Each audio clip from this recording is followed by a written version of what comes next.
Imagine a pirate so successful, she commanded a fleet larger than the most powerful navies of her time and rewrote the rules of piracy. Meet Ching Shih, the enigmatic woman who became the queen of the seas and the terror of empires.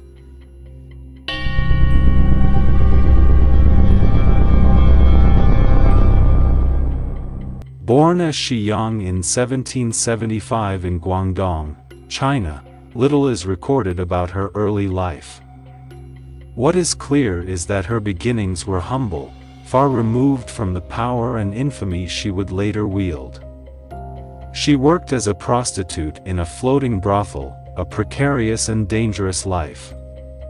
Her beauty and intelligence, however, caught the attention of Ching Shih, a notorious pirate commander of the Red Flag Fleet, one of the most formidable pirate coalitions in the South China Sea. Ching Shih was not just captivated by her looks but also recognized her sharp mind. After their marriage in 1801, she became his trusted advisor, playing an instrumental role in expanding their fleet to over 300 ships. In 1807, tragedy struck when Ching Shih died in a storm. Many expected the Red Flag Fleet to disband or fall into chaos. But Ching Shih defied all norms of the time. She quickly seized control of the fleet, an audacious move for a woman in an era dominated by men. Her cunning and ruthlessness ensured that even her late husband's lieutenants swore loyalty to her. Her first step as leader was consolidating power. She formed alliances with rival fleets and brought them under her command. By doing so, she transformed the Red Flag Fleet into a maritime empire, commanding up to 1,800 ships and over 80,000 men. To maintain order and discipline, Ching Shih established a strict code of conduct. All loot must be submitted for collective sharing.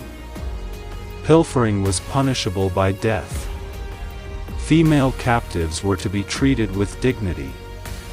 Raping or mistreating them was met with execution. Desertion was a crime.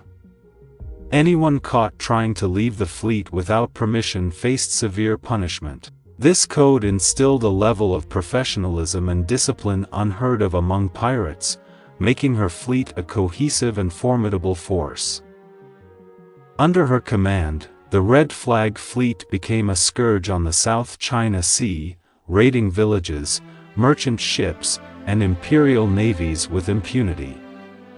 Her operations extended from China to the Malaysian peninsula, effectively controlling trade routes. Coastal towns were forced to pay protection fees to avoid destruction. The Qing dynasty, desperate to end her reign, deployed their navy to confront her. Time and again, Ching Shih outmaneuvered them. Her fleet's tactics were revolutionary, using swift strikes, decoys, and even psychological warfare to demoralize her enemies. Ching Shih's audacity did not stop with the Qing. She also clashed with European powers, including the Portuguese and British navies. Despite their superior technology and resources, they were unable to defeat her. Her ability to adapt and anticipate their moves left her adversaries humiliated. By 1810, the Qing government, unable to suppress her, offered a pardon to her and her fleet. Ching Shih saw an opportunity not for surrender but negotiation. In a remarkable turn of events, she brokered a deal that allowed her to retire with full amnesty, her fortune intact, and even retain some of her ships. Her most trusted lieutenants, including her second husband Chang Pao, also received pardons and positions in the Imperial Navy. This unprecedented agreement marked the end of her pirating career, but not her story. Ching Shih retired to Canton, modern-day Guangzhou, where she opened a gambling house and lived a life of comfort and respectability. Unlike most pirates, who met violent ends. She lived to see old age, passing away peacefully in 1844.